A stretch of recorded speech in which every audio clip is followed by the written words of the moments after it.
nós poderíamos ir para casa. Eu já estou de cabeça, estou renovado, varão. Mas, aquele negócio, né, varão? Toda festa tem bolo, né? Depois do bolo a gente vai. Pode ser, varão? Pode ser, meu. Vou falar um segredo para você aqui. Passou, que eu vi seu cabelo, vi seu estilo. Eu falei, vamos ver se é isso mesmo. Você abriu a boca e falei, é isso mesmo. É isso mesmo. Coisa ruim é negão que canta ruim, hein, varão? Mas todo negão canta bem, rapaz. Que Deus continue te usando, varão. Só você não canta mais que meu amigo Juarez, não, perdão, tá? Desculpa aí. Graças a Deus. Está escrito: lembra-te de Jesus Cristo, que é da descendência de Davi, ressuscitou dos mortos, segundo o meu evangelho. Repita comigo: lembra-te de Jesus Cristo, que é da descendência de Davi, ressuscitou dos mortos, segundo o meu evangelho. Vocês estão assim. Já foi orado. E agora a gente vai pensar um pouco na palavra de Deus. Cadê o varão da matéria? Você vai o que, varão? Não entendi não, você vai o que? Você alguma coisa? Estava saudade da esposa, né? Ah, que coisa linda, viu? Essa é bonita, tá certo. Mas assim, a gente vai devagarzinho, tá? Para a gente não perder a toada da palavra, tá bom? Tá bom, Vazinho, do teclado? Você é o que tinha um cabelinho assim, tal, assim? Era você? O que aconteceu, varão? Eu vou falar um segredo para vocês três aqui, os irmãos vão ouvir.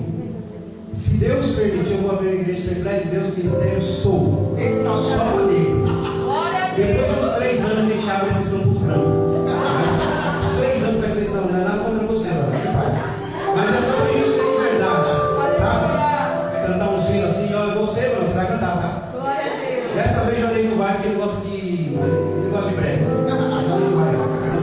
Quase ele ficou de água lá na porta. Mas é só isso aí. Vai dar pra fazer pra ele. Tá bom? Aí depois nós damos a sessão pra vocês, os brancos, tá? Aí vocês veem como é que é a pegada negra, assim, o louvor negro e tal. Depois vocês dão uma acessada lá no louvor, colocar louvores negros, assim, vocês vão saber o que eu estou falando. Mas vamos falar de Bíblia, que eu fui chamado para falar de Bíblia aqui um pouquinho. E eu estou acostumado, tá, irmãos? Estou acostumado com isso aqui. Tem liberdade, eu sei que em casa eu falo mesmo, tá? Mas os irmãos, assim, não vai pensar que eu tenho preconceito, ativistas, eu não sei mais, né? Mas a igreja vai morar no céu, lá não vai ter essas coisas não. Tá bom? Mas falando da palavra de Deus, lembra-te de Jesus Cristo, que é da descendência de Davi, segundo o meu evangelho. Ele ressuscitou dos mortos, segundo o evangelho que Paulo prega, anunciou. Todos aqui sabem quem é Paulo. Paulo perseguiu a igreja. Quando ele aparece no cenário bíblico, é quando ele estava perseguindo a igreja e tinha sob suas mãos cartas dos judeus, dos maiorais, para poder perseguir a igreja, encerrar homens na prisão, como vocês sabem, e até uns foram mortos pela mão de Saulo de Tarso. Todavia, Saulo de Tarso, Paulo é a mesma pessoa. E aí ele, no meio do caminho de Damasco, veio uma grande luz. O Senhor Jesus aparece para ele, fala em forma grega, e ele ouve, e aí fala: Saulo, Saulo, por que me persegues? E ele já levanta crente, dizendo: Senhor, quem és tu? E eu posso provar para você na Bíblia que ele já levantou dali crente, como ele cai. Mas se você quiser saber, você vai perguntar depois, que eu tenho poucos minutos para falar de Jesus. Então, ele já levantou crente. Levantando crente, ele vai para a casa de Judas, 3 dias em jejum orando. Ananias é enviado por Deus para poder orar por ele. E ele ora por ele. Saulo de Tarso agora volta a enxergar. E esse homem começa a sua caminhada ministerial. Na sua caminhada ministerial, os discípulos, após receber o batismo do Espírito, serem imergidos no Espírito Santo, eles começam a pregar a igreja, pregar em Jerusalém. E aí, muitos dos que estavam em Jerusalém, os 120 que receberam a porção do Espírito Santo, tinha pessoas de vários lugares. Então é interessante você saber que não era só os 12, mas Jesus tem mais do que 12. Então, abre uma igreja em Antioquia, mas a igreja não tem pastor, mas tem crente, mas não tem pastor. Precisa de alguém lá Quem vai? Saulo de Tarso, Barnabé. No meio do caminho, pois tem alguns atritos, cada um para o seu lado. Só que Saulo de Tarso começa-se a entregar ao Evangelho. E esse homem que se entrega ao Evangelho, ele vai fazer a sua primeira viagem missionária. Na sua segunda viagem missionária, ele encontra a pessoa de Timóteo, filho de mãe judia, de pai grego. Então, pai pagão, e sua avó também era judia. Mas ele aprendeu as sagradas letras através da mesma. E a igreja dava testemunho desse homem, Timóteo, desse jovem, que tinha apenas 17 anos. E ele vai para a viagem missionária com Paulo. Ele aprende com Paulo, ele anda com Paulo. E Paulo tem um grande carinho por ele, um grande zelo por ele, um grande amor por ele. Tanto é que se você ler a carta pastoral de Timóteo, você vai ver de primeira e segunda, você vai ver que Paulo chama ele de meu amado filho. E Paulo tem um grande amor por este jovem.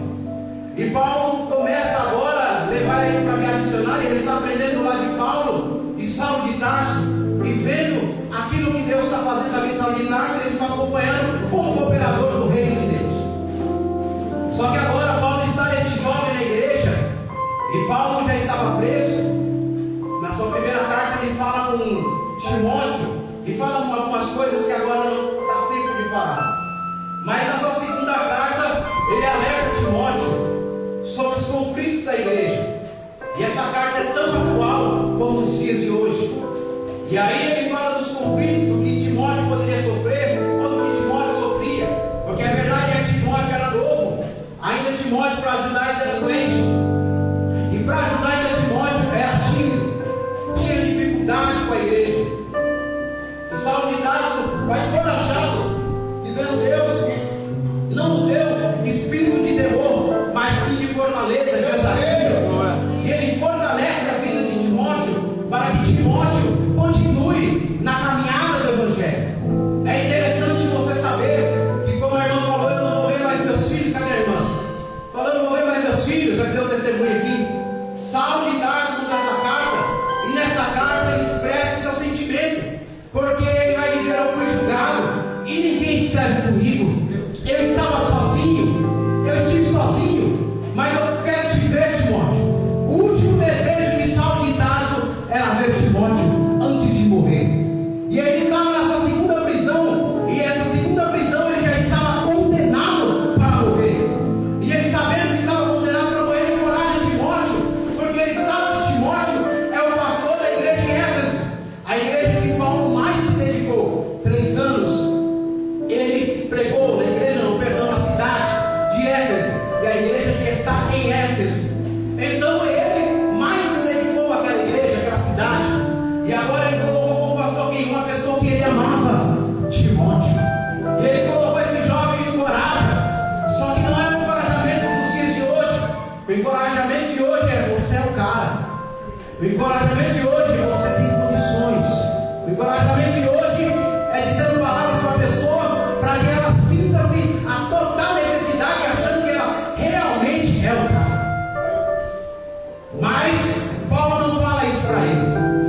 Paulo, no seu capítulo 2, começa a falar para ele sobre o atleta, sobre o agricultor. Paulo fala para ele sobre o lavrador, e vai dizendo para ele as coisas que ele tem que fazer, como ele tem que agir, como ele tem que andar. Só que Paulo, numa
E Paulo, há 2000 anos atrás, eu posso dizer, já dizia para Timóteo: lembra-te de Jesus Cristo. Lembra-te de Jesus Cristo. Lembra-te de Jesus Cristo.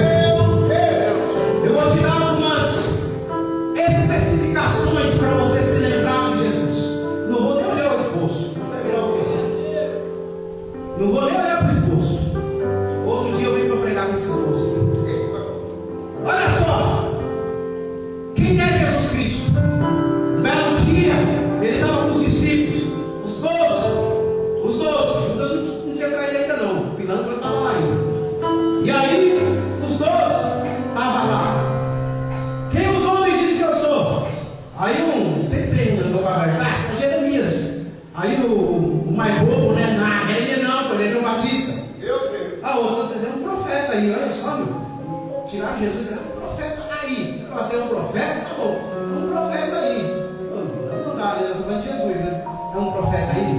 O cara cura, batiza, o camarada levanta do defunto, do caixão, e é o cara aí, é um profeta aí. Meu Deus do céu. Eu queria estar lá 2 minutos atrás. Daqui a pouco vai cantar ainda. Vai cantar ainda. Eu vou cantar. Estou em casa, não? Então tá. E aí, olha só. Pedro, o mais difícil. Olha aí. Você está vigiando, não está vigiando não. Vai me dar um rola aqui, vai ficar difícil. Está vigiando. E aí, o mais difícil, Pedrão, tu és o Cristo, o Filho do Deus. Não, nós todos aqui junto com Pedro. Tu és o Cristo, o Filho do Deus vivo. Vai sair do mundo. Tu és o Cristo, o Filho do Deus vivo. Ah, meu Deus do céu. Jesus falou: Pedrão, não foi carne nem sangue que te revelou, mas meu Pai que está no céu. Aleluia. Aleluia. Se você está aqui e crê que Jesus é o Cristo, Filho de Deus vivo, foi o Pai que te revelou. Não foi carne nem sangue. Eu posso até pegar, pastor André, para até ensinar, mas se Deus não revelar, você não crê. Se Deus não revelar, você não crê. Nós só estamos aqui porque Deus nos revelou que Ele é o Cristo, o Filho do Deus vivo. Essa é a maior revelação, aleluia, da Bíblia Sagrada.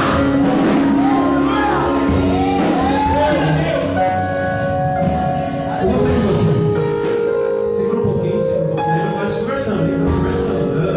Devagarzinho. Nós conversando, hein? Vai, Deus. Gostei de você. Assim que começa, mano. Assim que começa. Me deram a oportunidade em 2001, me lembrei. Era oração de manhã. Quando nós vamos pregar. Me deram 7 semanas para eu poder me preparar.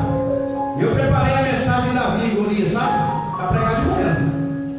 Chegou o irmão teólogo, presbítero Roberto. Camarada era crítico, até hoje é que ele é vivo. Crítico das Sagradas Escrituras. Ele é o exímio ensinador. Quando eu vi o homem, eu falei: que? O homem vai pregar para mim. Sabe quanto ele demorou para pregar essa mensagem? Porque eu dispensei a oportunidade? Mais ou menos 17 anos. Mais ou menos. Não foi tudo isso. Foi 17 anos, 16 anos. Sabe por que eu rejeitei a oportunidade? Não rejeita não, cara. Vem gaguejando mesmo. Vem com medo mesmo. Eu estou com medo aqui. Você acha que eu estou com medo? Porque é responsabilidade. Pastor, ele já fez a responsabilidade. O pastor ainda fala: olha para minhas ovelhas. Aí o frio, você imagina. E ainda mais o tamanho da barriga, imagina o tamanho do frio. O negócio é sério, mano. O negócio é sério, mano. Você não está ligado, você não está entendendo. O negócio é sério. Falei que conhece, minha esposa está ali. Eu gosto de brincar, mano. Eu gosto de brincar, mas tem uma coisa que a avó não brinca. Não brinco, não.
espelho, mas sobre esta pedra, que era ele, edificarei a minha igreja.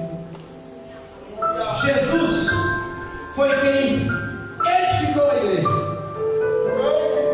Em Jesus, esse mistério estava oculto. Em Jesus, o mistério de igreja estava oculto. De Gênesis a Malaquias, você não ouve falar de igreja. Nenhum dos profetas falou da igreja. Eles falaram de Cristo. E eu posso falar para você até em Gênesis, capítulo 1, versículo 1, se você quiser. Que tem Jesus lá. Eu falo para você se você quiser. Se você quiser, se não quiser, também fique em paz. E aí, em Malaquias, tem falando de Jesus. Só que igreja, só Jesus quem fala. E quando ele fala, ele diz uma coisa: a igreja é minha. A igreja é minha. E as portas do inferno não prevalecerão contra ela. Jesus precisa ser lembrado hoje aqui. Sabe por quê? Porque quando ele fala que as portas do inferno não prevalecerão contra a igreja, quem é que vai para uma guerra carregando uma porta? Sinal é que a igreja está avançando. E o inferno tentando fechar a porta. E a igreja está avançando. E o inferno tentando fechar a porta. O inferno está avançando. Mas a igreja está tentando arrumar a porta. Sabe por quê? Porque Jesus disse: eu edificarei a igreja. E as portas do inferno não prevalecerão. Não prevalecerão contra a igreja do Senhor. Não prevalecerão. A igreja vai entrar na favela. A igreja vai entrar no hospital. A igreja vai voltar para o presídio. A igreja vai voltar para os famosos para a doutrina. Porque as portas do inferno não prevalecerão contra a igreja do Senhor. Não prevalece. Você lembra que no começo da minha prosa eu falei que a igreja não é mais a mesma? O Leozão era nem nascido. Mamãe saiu de casa. Meu tio saiu de casa com uma égua, varão. Minha mãe falou: eu vou na igreja pegar o voto. O meu irmão não correr no meio do meu caminho. Antes do meu tio chegar do PS Central São Bernardo, minha mãe já estava na igreja. Meu tio chegou lá no Central, Senhor, sem saber por que está falando, e falando: o que me trouxeram para cá? Você estava gritando, dizendo: a minha era. E ele chegou curado. O médico olhou para ele, examinou ele: cadê essa fala aí que está falando? Você está de brincadeira, rapaz? Não, é milagre, é milagre, é igreja. E eu não vou aceitar enquanto houver vida em mim. Eu não vou aceitar que a igreja deixe de prevalecer. Não vou aceitar. Quem está comigo e crê que Jesus é filho de Deus, e as portas do inferno não prevalecem contra a igreja, abre a sua boca. Ela pelo menos um glória. Pelo menos um glória. Jesus merece um glória seu, rapaz. Que coisa é essa? Um glória seu. Está economizando glória? Que isso? Teu irmão estava com preguiça de dar glória na vigília, estava com sono e falou: 1 milhão de glória. Pronto, já foi de boa. Agora está inteiro. Fala assim: mas pelo menos isso. Dá pelo menos 1 milhão de glória aí, vai. Só que ele vai ser poder. Aí o mistério que estava oculto. Mas está prestando. O mistério estava oculto em Deus. E eu, quando eu voltar aqui, eu quero ser com aquele cabelo lá, hein? Eu vou voltar aqui, eu quero ser com aquele cabelo. Você não pode com aquele cabelo? Então faz um igual aquele ali, ó, pelo menos sim. Eu tenho uma vontade de fazer um negócio desse aí, eu não consigo. E a mulher bloqueia, a mulher não deixa. Aí já era. Quando eu ficar novo, não podia, disse que não podia, não sei o quê. Agora você muda tudo aí, tudo crente, aí o cabelo tudo está. E eu tempo não podia, velho. Pelo amor de Deus, me ajuda, velho. Me ajuda. No meu tempo não podia, agora vocês podem. E é crente, que coisa boa, né? Mas falando de igreja, o mistério que esteve oculto, aí a igreja começa a avançar. Só que mesmo no avanço, sempre tem alguém que quer parar a igreja. Então quem queria parar a igreja? Os judeus. Na primeira prisão de Paulo, eram os judeus. Só que na segunda, agora eram os políticos.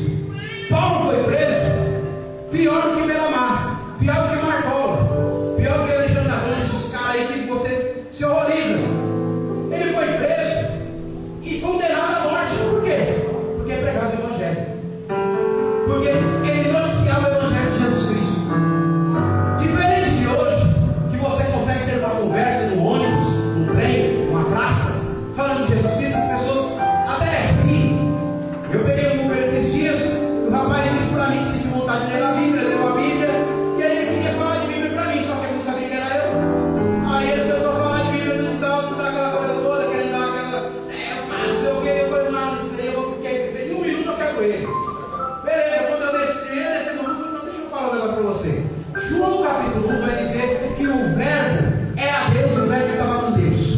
Nele estava a luz, que é a vida dos homens. Todas as coisas foram feitas nele. Sem ele nada do que foi feito se fez. E a luz é a vida dos homens. Só que os homens amaram mais as trevas, porque as suas obras eram más.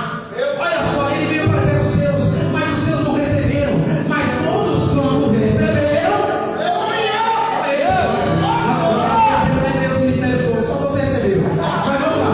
Mas todos quando receberam, teve o direito de serem feitos filhos de Deus. Sabe o que é a igreja? Quando você acessa Cristo, você recebe o direito de ser feito filho de Deus. Lembra-te de Jesus Cristo. Sabe o que é isso? Eu preguei na igreja, falei para eles: se você. Eu vou levar vocês para uma vigília, eu quero ver esse fogo todo lá. Eu vou levar vocês para uma vigília. Aí olha só, cheguei lá na empresa e eu falei: se vocês fossem filhos de Elon Musk, os caras, nossa, fossem filhos de Mark Zuckerberg, nossa, os melhores panos, os melhores perfumes, as melhores palavras. Eu falei: pois é, o que Jesus fez na cruz nos faz filhos de Deus. Vocês receberam, mas lá eles mudaram, né? Porque os caras não é crente. Nelson já pregou lá. Eu vou levar o André para pregar lá qualquer hora. Vou quebrar uma máquina às 7 horas para liga para o André. Para ele lá, só para ele pregar lá. Vou pegar ele na curva. O Nelson deu uma mancada comigo lá, hein? Só que ele pediu para não contar. Então eu não vou contar. Eu desci, eu acho que eu vou reconciliar aqui hoje. Ela vai reconciliar aqui hoje. Então, olha só. Você imagina? É bom, né, mano? Nós estamos falando de dinheiro, Mark Zuckerberg, nós estamos falando de Elon Musk, Steve Jobs, nós estamos falando de uma outra vida, outro estilo, é claro que é. Só que nós estamos falando de algo que é real. Ser filho de Deus. Jesus, filho de Deus. Você vai estar praticamente no mesmo patamar. Foi o que ele fez na cruz. Por isso que é necessário você se lembrar de Jesus.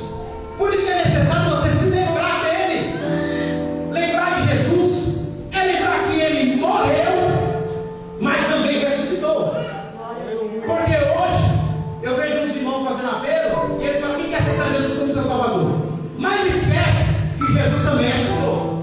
Eu aceitei Jesus como meu Senhor e Salvador. O apelo foi feito na minha garagem, na minha casa. Eu ainda perguntei: mas eu não sou crente? Aí a mulher falou: não, você é filho de crente, você não é crente. Já tomei uma já. Pronto, recebe. 12 anos. Você acha que você é crente, mas você não é. Está na igreja, canta, toca, mas pensando que está aqui é crente. Não é não. Vai ter que aceitar Jesus. Você tem na garagem da minha casa como Senhor e meu Salvador. E Ele é nosso Senhor e nosso Salvador. E quando Jesus morreu e ressuscitou, Ele disse para os discípulos: eu vou ficar convosco todos os dias até a consumação dos séculos. Só que eu vou e vou enviar alguém. Esse alguém, ele não sobe. Esse alguém, ele fica ao lado. Ele é o Paráclitos. Ele vai guiar vocês em toda a verdade. Só que Jesus, nos capítulos antes, diz assim, João 14, eu estou falando de 16. Às vezes você não está sabendo onde eu estou, mas não sei onde eu estou. Então ele diz nos capítulos antes: eu sou o caminho, a verdade e a vida. E ele diz que vai enviar alguém do mesmo patamar que ele. E esse mesmo patamar que ele vai enviar todos em toda a verdade. Quem é a verdade? Só dois falaram. Eu estou pregando dele, você ainda está sabendo o que eu estou falando dele? Vamos lá. Quem é a verdade? Jesus. Ah, não. Pensei que eu estava sozinho. Então, ele falou: eu vou guiar vocês em mim. É isso, mano. Assembleia de Deus Ministério sou, hein? Sou cristão, sou do black e tal, mas tem gente é crente. Não vem não, mas tem Bíblia. E unção de graça, né, mano? Eu prego, canto, já nem você também vai cantar um Pedro Galera lá, assim, né? Mas assim, a gente dá uma moral para o irmão, meu amigo, né, mano? Mais uma amizade, né, mano? Na hora das ofertas, eu chamo ele lá para cantar aquele voz da verdade, que vocês vão ver como é que é. Não sei porque ele não cantou voz da verdade aqui hoje. Essa igreja que gosta, né? Que igreja raiz. Mas vamos lá. E aí, nós recebemos um Espírito que nos guia em toda a verdade. E a gente passa por umas, irmãos. Passa por muitas. Porque a vida não é só dar risada. Então algumas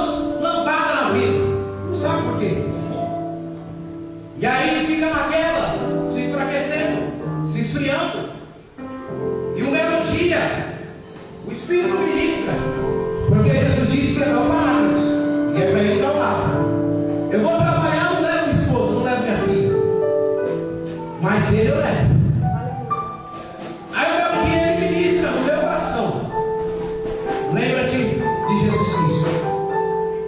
Porque quando a gente toma uma tomada na vida, a gente infelizmente, por ser material, carnal, a gente esquece que é crente. Se tiver algum super-homem aqui, eu ainda vou te dizer para você que o super-homem tem a sua fraqueza que é a criptonita. Está no desenho, não está na Bíblia não, tá? Está no desenho. E ele tem a criptonita, ele também tem a fraqueza dele. Todos nós temos a nossa fraqueza. E às vezes a gente vai lá, toma uma lambada daqui, uma lambada de lá e cai mesmo, mano. Só que a coisa boa que não está na Bíblia, que o justo vai cair, mas você vai levantar ele da sua queda, vai levantar ele, mas não vai ficar prostrado. O justo não vai ficar prostrado, não vai ficar prostrado. E o Espírito vai lá e diz no meu coração: lembra-te de Jesus Cristo. E aí eu comecei a me lembrar de Cristo, comecei a me lembrar dele, e na minha lembrança eu me lembrei que ele morreu numa sexta-feira. Eu me lembrei que ele passou 6 horas na cruz por mim, por você, por todos nós. Eu me lembro bem que ele morreu, mas antes de morrer ele gritou: está consumado. E para quem sabe, está escrito: tetelestai, está pago o preço pelo pecado. Lá na cruz ele disse: o pecado do passado já foi pago, o pecado do presente também está pago. Lá na cruz ele pegou dizendo que o pecado do futuro também já está pago. Só que levaram ele para uma sepultura nova, colocaram ele lá, acharam que achar ele no domingo ia passar sobre ele o óleo, mas quando chegaram lá tinha um terremoto, uma pedra removida, 2 urnas dentados, e os soldados tinham fugido. E alguém perguntou: você está procurando quem aqui? Aqui é um cemitério, aqui não é lugar de gente viva. Nós estamos procurando Jesus, ele não está mais aqui. Ele ressuscitou.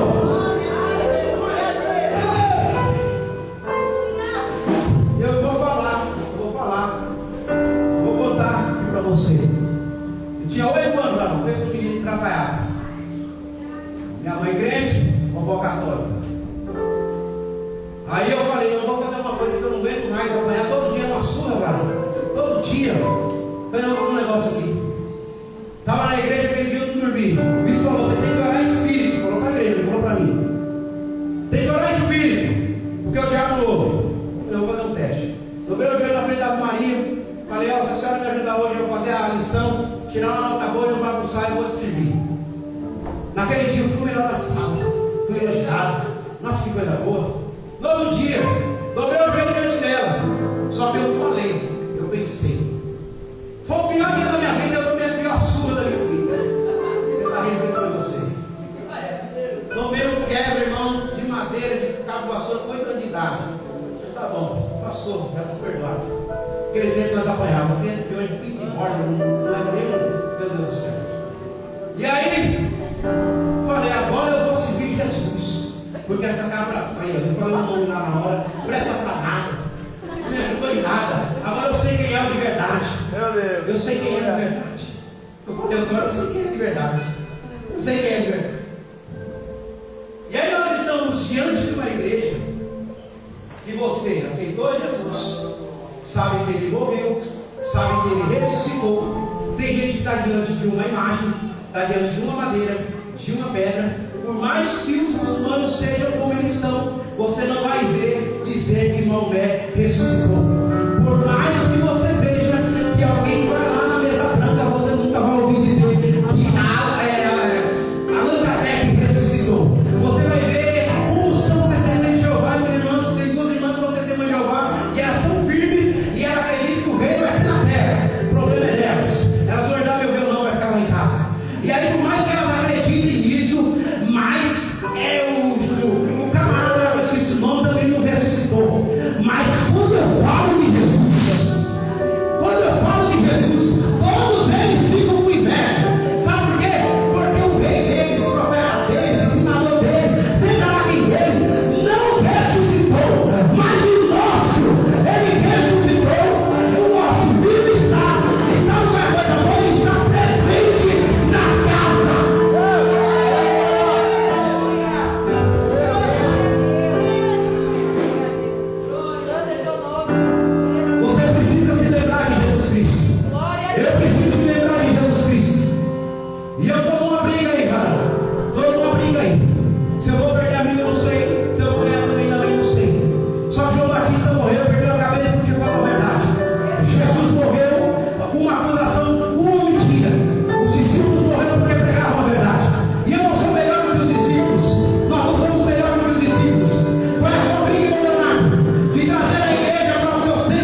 Ele vai voltar para isso. E é por isso que você tem que se lembrar de Davi.